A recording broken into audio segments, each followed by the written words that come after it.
사도신경으로 우리의 신앙을 고백하겠습니다. 나는 전능하신 아버지 하나님, 천지의 창조주를 믿습니다. 나는 그의 유일하신 아들, 우리 주 예수 그리스도를 믿습니다. 그는 성령으로 잉태되어 동정녀 마리아에게서 나시고 본디오 빌라도에게 고난을 받아 십자가에 못 박혀 죽으시고 장사된 지 4일 만에 죽은 자 가운데서 다시 살아나셨으며 하늘에 오르시어 전능하신 아버지 하나님 우편에 앉아 계시다가 거기로부터 살아있는 자와 죽은 자를 심판하러 오십니다. 나는 성령을 믿으며 거룩한 공교회와 성도의 교제와 죄를 용서받는 것과 몸의 부활과 영생을 믿습니다. 아멘. 하나님 아버지, 우리가 모일 수 없는 환경 가운데서도 우리를 예배하게 하시고 주님을 바라보게 하심을 언제나 감사드립니다. 어려운 상황 앞에서 우리가 더욱 주님을 붙잡게 해주심 또한 감사드립니다. 주님, 우리는 감사할 것이 넘쳐나는데도 당장 눈앞의 것만을 쫓아 주님을 멀리하고 주님의 마음을 구하지 않고 우리의 생각대로만 살아가곤 합니다. 주님, 우리의 이런 모습들을 용서하시고 우리 안에 성령님께서 더욱 강하게 우리를 붙들어 주시기를 소망합니다. 아버지, 이제 개학을 이야기하고 우리 아이들이 다시 일상으로 돌아가고 있습니다. 일상생활 가운데 우리가 받은 아버지의 사랑을 내 삶 속에서 얼마나 흘러보내는가를 깊이 고민하게 하시고 그로 인해 선한 영향력을 행사하는 우리 친구들 되게 하여 주세요. 또한 이 시간들을 그냥 보내는 것이 아니라 정말 하나님과 긴밀한 소통을 하고 우리의 믿음이 자라나는 시간들로 채워주세요. 주님, 말씀을 전하시는 강도사님을 붙드시어 바른 말씀만이 선포되게 하여 주시고 그 말씀이 우리 안에 잘 자라나게 우리의 마음을 붙들어 주세요. 또 살아가는 한 주간도 주님의 영광만을 위해 사는 우리들 되게 하여 주세요. 언제나 감사를 드립니다. 예수님 이름으로 기도드렸습니다. 아멘. 오늘 우리에게 허락된 하나님의 말씀 데살로니가 전서 4장 14절 말씀입니다. 함께 읽겠습니다. 우리가 예수께서 죽으셨다가 다시 살아나심을 믿을진대 이와 같이 예수 안에서 자든 자들도 하나님이 그와 함께 데리고 오시리라. 아멘. 오늘 함께 읽으신 말씀은 예수님께서 죽음을 이기고 부활하셨다는 사실과 우리도 예수님처럼 죽음을 이기고 부활하게 될 것을 말씀하고 있어요.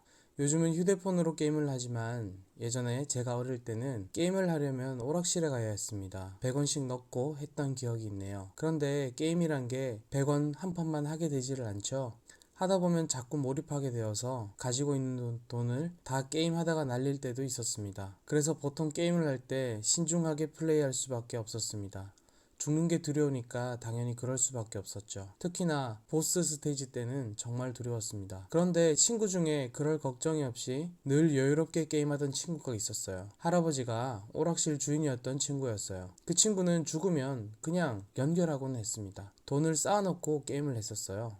죽는 게 아니었던 거죠.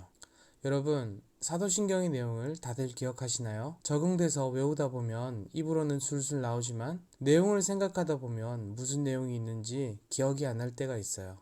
사도신경은 신앙 고백입니다. 그러니까 우리가 무엇을 믿고 있는지 말하는 거예요. 거기에 오늘 본문에서 말씀하고 있는 내용이 나와요. 크게 두 대목이 있는데요. 첫 번째, 장사된 지 4일 만에 죽은 자 가운데서 다시 살아나셨으며, 그리고 몸이 다시 사는 것을 믿으며, 이렇게 두 부분이 있어요. 바로 예수님께서 죽으셨다가 다시 살아나신 것, 그리고 예수님처럼 우리도 부활한다는 내용이에요.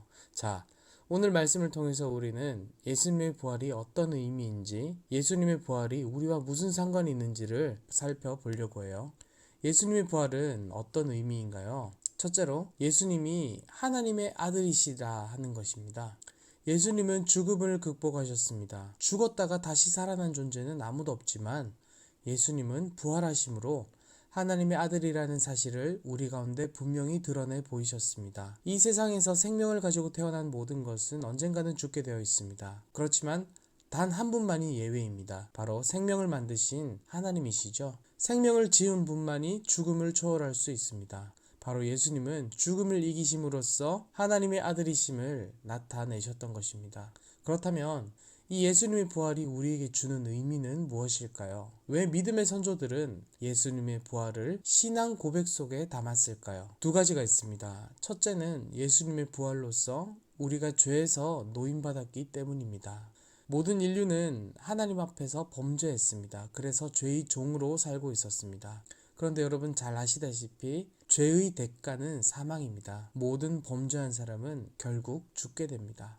이것이 어떤 의미냐면요. 꽃병에 꽂혀있는 꽃 한 송이는 살아있는 것처럼 보입니다. 그렇지만 사실은 죽은 거예요. 왜냐하면 그 가지가 본체와 분리되어 있기 때문에 그렇습니다. 죽은 것과 다름없는 것, 그러니까 언젠가는 죽게 되는 것, 죽고 마는 것, 그것이 바로 모든 죄를 갖고 있는 사람의 운명입니다. 그렇지만 예수님의 부활로서 우리는 죄에서 노임받고 하나님의 자녀가 될 수 있었습니다. 그러니까 예수님의 부활은 우리와 하나님을 연결시켜주는 그런 역할을 하게 되는 것이죠. 두 번째입니다. 우리 역시도 예수님처럼 부활하게 될 것이기 때문입니다. 예수님께서 이루신 이 모든 일들, 그것이 예수님에게만 일어나는 특별한 일이 아니라는 것입니다. 고린도 후서 15장 20절에는 이렇게 말씀합니다. 그러나 이제 그리스도께서 죽은 자 가운데 다시 살아나사 잠자는 자들의 첫 열매가 되셨도다. 맨 처음 인간인 아담의 죄로 말미암아 온 인류가 죄인이 되었습니다. 첫 인간인 아담으로부터 죄가 흘러오게 된 것이에요. 그런데 하나님은 죽게 된 인간들을 위해서 새로운 한 사람을 보내셨어요. 두 번째 아담을 보내셨어요. 그 두 번째 아담이 바로 예수님입니다. 예수님의 부활을 기점으로 모든 이들은 죽음 이후에 부활하게 될 것이다 라는 말씀이 바로 제가 앞에서 읽어드린 고린도후서 15장 20절의 내용이에요. 우리 역시도 예수님처럼 부활하게 됩니다. 우리 역시도 죽음을 극복하는 존재가 될 것입니다. 말씀을 맺겠습니다. 예수님은 하나님의 아들이십니다. 예수님은 부활하셨습니다. 그래서 죽음을 이기셨습니다. 예수님은 부활하심으로 우리를 죄에서 끊어주셨을 뿐 아니라 우리 역시도 예수님처럼 부활하는 존재가 되게 하셨습니다. 예수님의 부활로 우리는 죽음을 두려워하지 않아도 됩니다. 여러 가지 어렵고 고민되는 일로 우리가 때론 혼란스러울 수도 있고 마음이 힘들 수도 있지만 예수님의 부활로 인해서 우리는 죽음도 이길 수 있는 사람이 되었습니다. 이것이 우리의 믿음이고 신앙입니다. 사랑하는 여러분, 우리의 신앙을 자랑스럽게 여기세요. 우리의 신앙을 굳건하게 지켜가세요. 그리고 분명하게 알려야 합니다. 무엇을요? 예수님께서 부활하셨습니다. 부활하신 예수님을 믿는 믿음이 오늘 저와 여러분 가운데 충만하기를 주님의 이름으로 간절히 소망합니다. 아멘. 하늘에 계신 우리 아버지여, 이름이 거룩히 여김을 받으시오며 나라의 임하옵시며 뜻이 하늘에서 이룬 것 같이 땅에서도 이루어지이다. 오늘날 우리에게 일용할 양식을 주옵시고 우리가 우리에게 죄 지은 자를 사하여 준 것 같이 우리 죄를 사하여 주옵시고 우리를 시험에 들게 하지 마옵시고 다만 악에서 구하옵소서. 대개 나라와 권세와 영광이 아버지께 영원히 있사옵나이다. 아멘.